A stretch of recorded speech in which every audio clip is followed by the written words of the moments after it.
Queria falar algumas coisas a respeito da reforma psiquiátrica, com o convite do Dário, o gentil convite de estar aqui conversando com vocês. Há um aspecto que eu acho extremamente importante e relevante, que o que hoje é uma importante política pública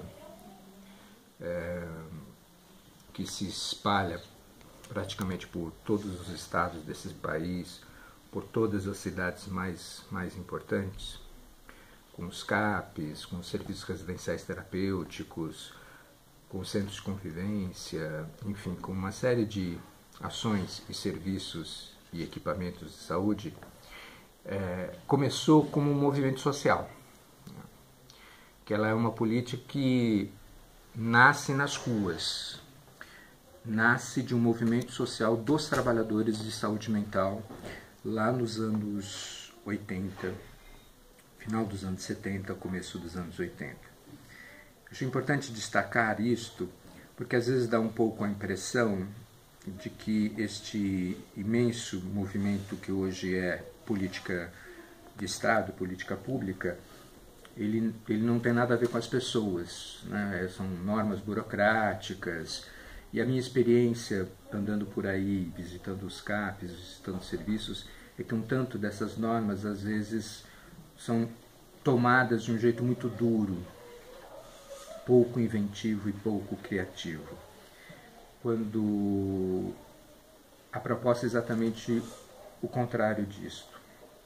A potência da atenção psicossocial, a potência desse modo de pensar o sofrimento psíquico e cuidar do sofrimento psíquico é fazer uma aposta radical na invenção e na criação. Foi assim que nós começamos lá atrás, na década de 80.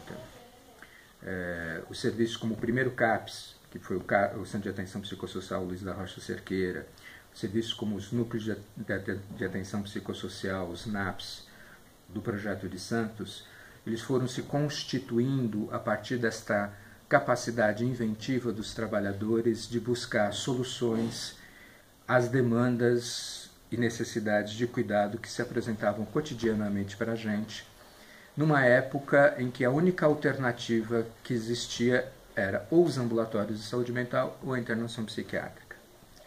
Então nós fizemos uma aposta radical nesta capacidade estética das pessoas de inventar soluções criativas. Foi assim que foram nascendo os CAPs, os NAPs, o Centro de Convivência, as residências terapêuticas, enfim. Foi assim que essas experiências, às vezes pontuais, às vezes isoladas, mas todas muito exitosas, foram se transformando e se constituindo numa força que foi sendo incorporada como política do Estado. Acho que nesses tempos em que sofremos de uma certa forma um certo retrocesso, em que a gente é ameaçado a um retorno a essas práticas manicomiais, essas práticas de internação forçada, internação compulsória, vale a pena a gente resgatar essa dimensão estética, criativa desses nossos serviços.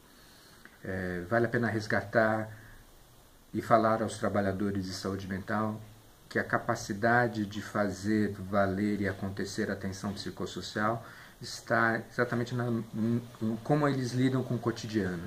Que esse cotidiano não precisa ser a fria letra das normas e das portarias, que muito pelo contrário, esse cotidiano tem que ser olhar para o seu território, analisar quais são as demandas, ver que tipo de realidade loco-regional o serviço está situado, e a partir desses elementos que são muito diferentes a cada cidade, a cada estado, pensar um CAPS no Rio Grande do Sul é muito, mas muito diferente de pensar um CAPS no interior do Ceará, que é muito, muito diferente do que pensar um CAPS no interior da Amazônia.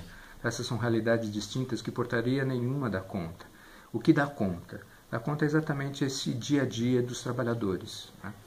Então, eu queria, nesse nosso momento de celebrar a luta antimanicomial, de celebrar esse movimento que já tem quase 30 anos, de resgatar um pouco esta dimensão. fazer um chamamento para os trabalhadores de se reapropriarem do seu cotidiano, de se reapropriarem e se empoderarem da força que eles têm e da força criativa que eles têm.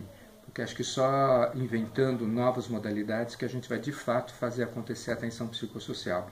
Que ela não precisa estar num CAPS, ela pode estar na equipe que vai dar apoio à saúde da família, ela pode estar numa unidade básica de saúde, enfim, a atenção psicossocial ela é muito mais uma ética e menos um lugar. Tá? Ela espraia-se por todos os trabalhadores, nessa postura ética, nessa postura estética e nessa postura política, porque há um enfrentamento político importante a ser feito aí pelos próximos tempos, um enfrentamento de reafirmar que o cuidado se faz fundamentalmente em liberdade. É isso. Obrigado.